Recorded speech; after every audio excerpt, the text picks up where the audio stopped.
Assalamualaikum warahmatullahi wabarakatuh.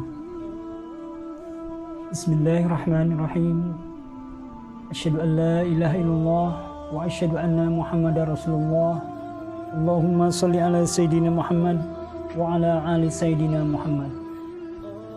Sahabat yang dirahmati Allah, pada kesempatan ini saya ingin menyampaikan kisah dakwah yang awalnya diremehkan, akhirnya menggetarkan seluruh pengunjung bar. Berikut ini adalah kisah nyata yang secara jelas memperlihatkan betapa pentingnya bergegas untuk bergerak terjun mencari sesuatu yang hilang. Kisah tobat yang terjadi di sebuah tempat dansa diceritakan oleh Syekh Ali At-Tantawi. Pada suatu hari aku masuk ke salah satu masjid di kota Hab. Aku mendapati seorang pemuda sedang salat. Aku kenal, ia adalah orang yang sangat bejat dan nakal. Ia suka meminum khamar, berzinah, dan memakan riba.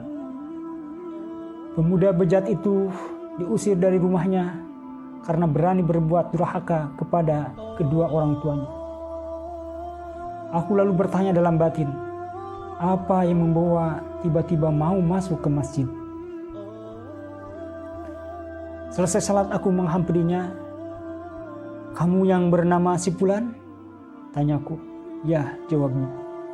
Alhamdulillah, kamu telah mendapat petunjuk dari Allah. Tolong ceritakan padaku, bagaimana kamu bisa seperti ini? Tanyaku.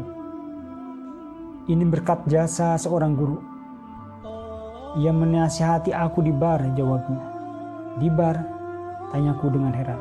Ya, di sebuah bar, katanya. Bagaimana ceritanya? Tanyaku dengan penasaran, seolah tak percaya. Di kampung kami terdapat sebuah masjid kecil. Seorang kakek biasa menjadi imam salat jamaah di masjid tersebut. Pada suatu hari, selesai salat yang hanya diikuti oleh beberapa orang makmum saja, sang kakek menengok ke arah mereka. Mana orang-orang ini?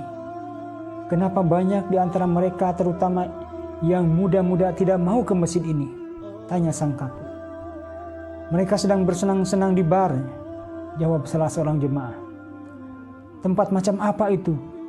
Tanya sang kakek dengan lugu. Bar adalah sebuah ruangan besar. Di dalamnya ada sebuah panggung terbuat dari kayu, tempat untuk menari gadis-gadis telanjang atau hampir telanjang dengan ditonton oleh orang-orang di sekitarnya, jawabnya. Yang menontonnya orang-orang Islam? Tanya sang kakek. Ya, jawabnya. La haula wala quwata illa billah.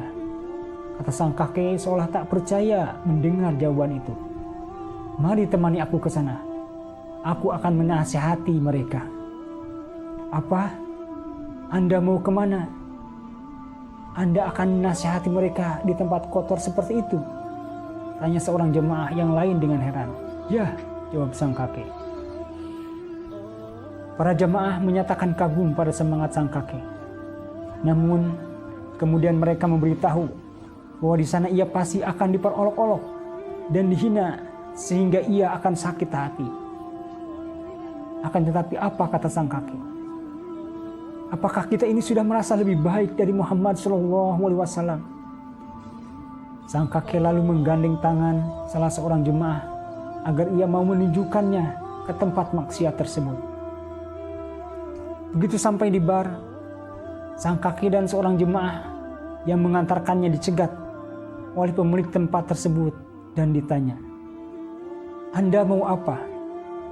Aku ingin menasihati orang-orang itu, jawab sang kakek. Si pemilik bar heran. Setelah memperhatikan penampilan sang kakek, ia merasa keberatan. Namun, setelah sang kakek menawarkan sejumlah uang agar ia diperbolehkan masuk ke dalam bar, si pemilik bar akhirnya setuju.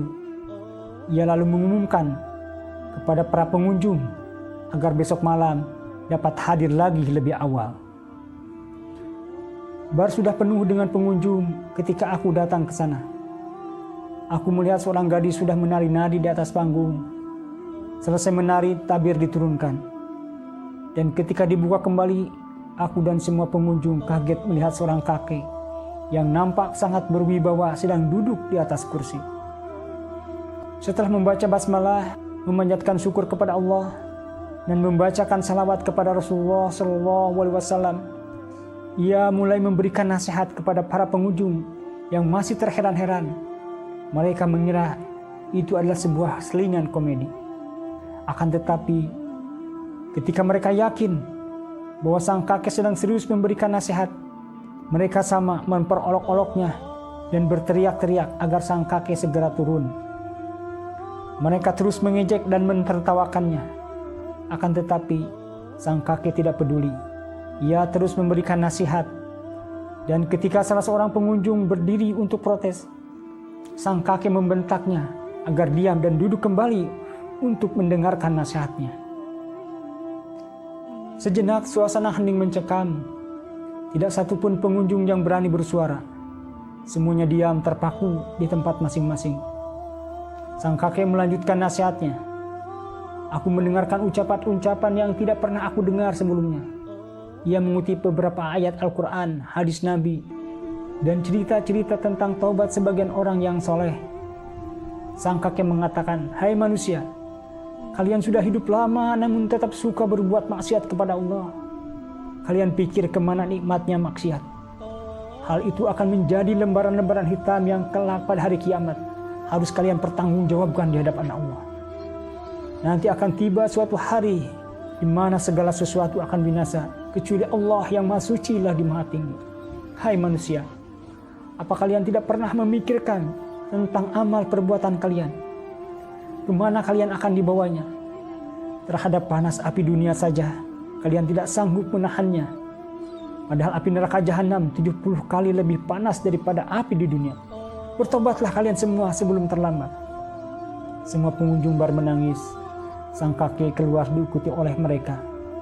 Atas jasanya, mereka lalu bertobat, termasuk aku dan pemilik bar. Mereka menyesal atas apa yang telah mereka lakukan selama ini. Demikianlah sahabat yang dirahmati Allah. Semoga bermanfaat.